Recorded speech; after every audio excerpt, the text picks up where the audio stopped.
जब हम provision create करते हैं तो यूजुअली हम प्रोविजन क्रिएट करते हैं एज एक्सपेंस डेबिट और provision as a liability credit.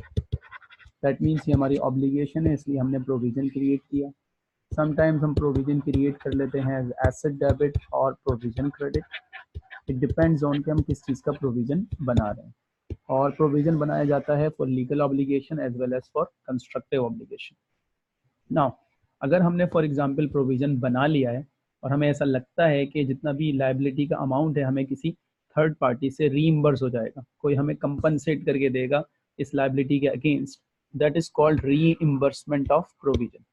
अब ये एक एक्सपेक्टेशन है कि एक अमाउंट हमें रीइंबर्स होगा, कोई हमें कंपनसेट करके देगा, लेकिन हमें इसका लाइकलीहुड देखना पड़ेगा। अकाउंटिंग ट्रीटमेंट करने के लिए लाइकलीहुड ऑफ रीइंबर्समेंट चेक करना पड़ेगा। और अकाउंटिंग स्टैंडर्ड सेज दैट कि अगर लाइकलीहुड इसका वर्चुअली सर्टेन हो, अगर रीइंबर्समेंट मिलने के चांसेस वर्चुअली सर्टेन हो,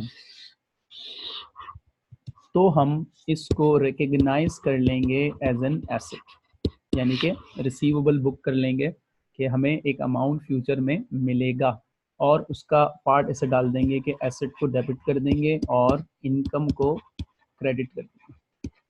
तो ये एक तरह से ऑफसेटिंग है हमारे प्रोविजन के अगेंस्ट, जो हमने लायबिलिटी बुक की हुई है उस लायबिलिटी की एक कंपनसेशन है।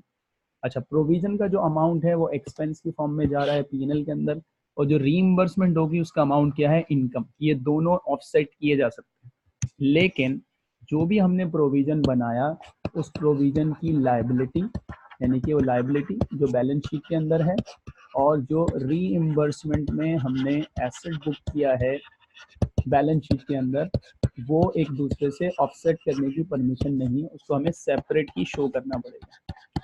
अच्छा, अब अगर फॉर एग्जांपल ऐसा होता है कि रीइंबर्समेंट के चांसेस लेस देन हो 95%, यानी कि वर्चुअली सर्टेन ना हो। वर्चुअली सर्टेन को हम कैसे डिफाइन करते हैं, वर्चुअली सर्टेन को हम ऐसे डिफाइन करते हैं कि 95% से ज़्यादा होता है तो हम कहते हैं इट्स वर्चुअली सर्टेन। तो अगर रीइंबर्समेंट के चांसेस वर्चुअली सर्टेन होंगे तो हम उसको एसेट रिकग्नाइज कर लेंगे, और अगर रीइंबर्समेंट के चांसेस वर्चुअली सर्टेन ना हो, प्रोबेबल हो, like more than 50% up to 95% हो, तो फिर हम इसे एसेट तो रिकग्नाइज नहीं कर सकते, लेकिन हम इसे फिर कॉन्टिजेंट एसेट कंसिडर करेंगे, और वो कॉन्टिजेंट एसेट जो होगा वो डिस्क्लोज कर दिया जाएगा, रिकग्नाइज नहीं किया जाएगा।